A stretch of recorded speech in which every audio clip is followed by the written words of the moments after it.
കൊയ്ത്ത് exam സീരീസിൻ്റെ part 3 വീഡിയോയിലേക്ക് സ്വാഗതം. ഇന്ന് ഞാൻ എന്ത് എക്സാമാണ് എഴുതിയത്, എവിടെയാണ് എഴുതിയത്? യെസ്, നമ്മളിന്ന് നമ്മുടെ സ്വന്തം ഗോഡ്സ് ഓൺ കൺട്രി കേരളത്തിലാണ് എഴുതിയത്. അതെ, നമ്മൾ വിചാരിച്ചൊരു മിത്തുണ്ട്. എന്താണത്?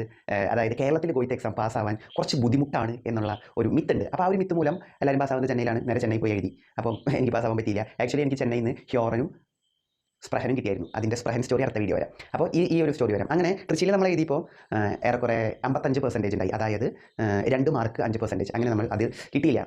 സോ ഞാൻ പറഞ്ഞില്ലേ നേരത്തെ ഹോപ്പിൻ്റെ കാര്യം കഴിഞ്ഞ വീഡിയോ കണ്ടാൽ മതി. ഇനി നമ്മൾ കൊച്ചി ഗോയ്ത്തെ സെൻറ്ററിൽ പോകുന്നു. അങ്ങനെ ഒരു ഫ്രണ്ടിൻ്റെ വാക്ക് കേട്ട് നേരെ കൊച്ചിയിൽ ഡേറ്റ് എടുക്കുന്നു. കൊച്ചി നമുക്ക് സൈറ്റിൽ കയറി കഴിഞ്ഞാൽ ഡേറ്റ് എടുക്കാവുന്നതുള്ളൂ. പക്ഷേ ഞാൻ ഏജൻറ്റിനെ കൊണ്ടെടുപ്പിച്ചു. കാരണം നമുക്കറിയില്ലല്ലോ കൊച്ചി. കമ്പയറിംഗ് ടു മറ്റേ ചെന്നൈയൊക്കെ വെച്ച് നോക്കുകയാണെങ്കിൽ ചെന്നൈ എക്സാം ബുക്ക് ചെയ്യുന്ന സമയത്ത് തന്നെ കറക്റ്റ് ഒരു PDF വരും. അത് കോപ്പി എടുത്താൽ ഒരു ഫോട്ടോ വെച്ച് കൊടുത്താൽ മതി. പക്ഷേ ഇവരുടെ നിന്ന് അങ്ങനെയല്ല. ഐ തിങ്ക് നമ്മൾ എന്തോ ഒരു ഫോമൊക്കെ എഴുതി കൊടുക്കണം. നമുക്ക് എഴുതുന്ന പരിപാടിയൊക്കെ ഉണ്ട്.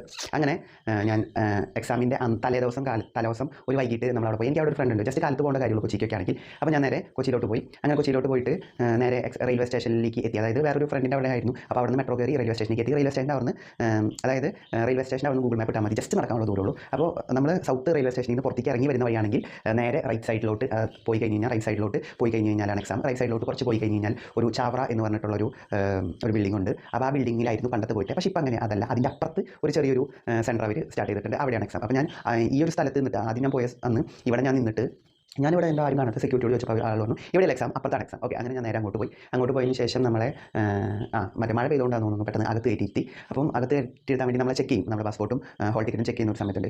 എൻ്റെ പൊന്നും ആ ഒരു സമയത്താണ് എൻ്റെ പാസ്പോർട്ടിലും മറ്റേ ഇതിലും ഒരു മിസ്റ്റേക്ക് എടുക്കുന്നുണ്ടായത്. എക്സ്റ്റൻഷൻ ഇല്ല. അപ്പോൾ അതുകൊണ്ട് തന്നെ അവർ അത് പറഞ്ഞു. വെരി ഗുഡ് ആൾ പറഞ്ഞു. വളരെ നല്ല രീതിക്ക് തന്നെ പറഞ്ഞു. പിന്നെ അവരുടെ ഒരു പെരുമാറ്റം എന്ന് പറഞ്ഞു കഴിഞ്ഞാൽ ഒരു സോഫ്റ്റ് അല്ലാത്ത ഭയങ്കര റൂഡായിട്ടുള്ള ഒരു പെരുമാറ്റമാണ്.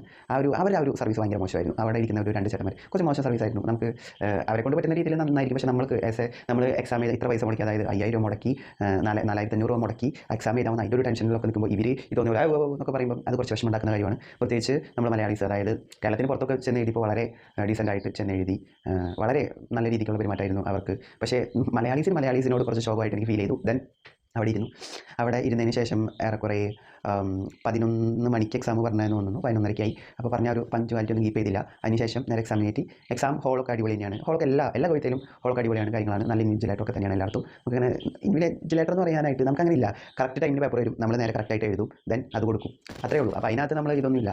ഓക്കെ, അതിനുശേഷം നമ്മൾ അവിടെ എക്സാം എഴുതി കഴിഞ്ഞു. അപ്പോൾ കൊച്ചി കൊയ്ത്തെന്ന് പറയാനാണെങ്കിൽ ഭയങ്കര എളുപ്പമാണ്. കമ്പാരിറ്റീവ്ലി ഏറ്റവും സുഖമായിട്ട് പോയി വരാൻ പറ്റുന്ന ഒരു കൊയ്ത്തെന്ന് പറയുന്നത് കൊച്ചി കൊയ്ത്തെയാണ്. ഓക്കെ, അങ്ങനെ എക്സാം എഴുതി അവിടുത്തെ ഒരു ഇത് കഴിഞ്ഞു. അപ്പോൾ ഇത്രയേ ഉള്ളൂ കൊച്ചി കൊയ്ത്തെ. അപ്പോൾ നിങ്ങൾ പരമാവധി കൊച്ചി പോയിട്ട് നിങ്ങൾ കുറച്ച് നേരത്തെ പോയാലും കുഴപ്പമൊന്നുമില്ല. മാക്സിമം നേരത്തെ എത്താനായിട്ട് ശ്രമിക്കുക. ഞാൻ പറഞ്ഞല്ലോ, അവർ പിന്നെ കുറേ ഷൗട്ട് ചെയ്യാനൊക്കെ നിൽക്കും. അപ്പോൾ അതിനൊന്നും നിൽക്കാതെ കറക്റ്റ് ടൈമിന് അവിടെ എത്തിക്കഴിഞ്ഞാൽ വലിയ പ്രശ്നം ഉണ്ടാവില്ല. നേരത്തെ എത്തിയാലും കുഴപ്പമില്ല. നേരം വൈകാതിരിക്കാനായിട്ട് മാക്സിമം ശ്രമിക്കുക. ഓക്കെ, അപ്പം കൊച്ചി കൊയ്ത്തേ വിശേഷം ഇത്രയേ ഉള്ളൂ. എനിക്ക് കമ്പാരിറ്റീവ്ലി ഭയങ്കര ഷോക്കായിട്ടാണ് തോന്നിയത് കൊച്ചി കൊയ്ത്തെ. And thanks for watching. By.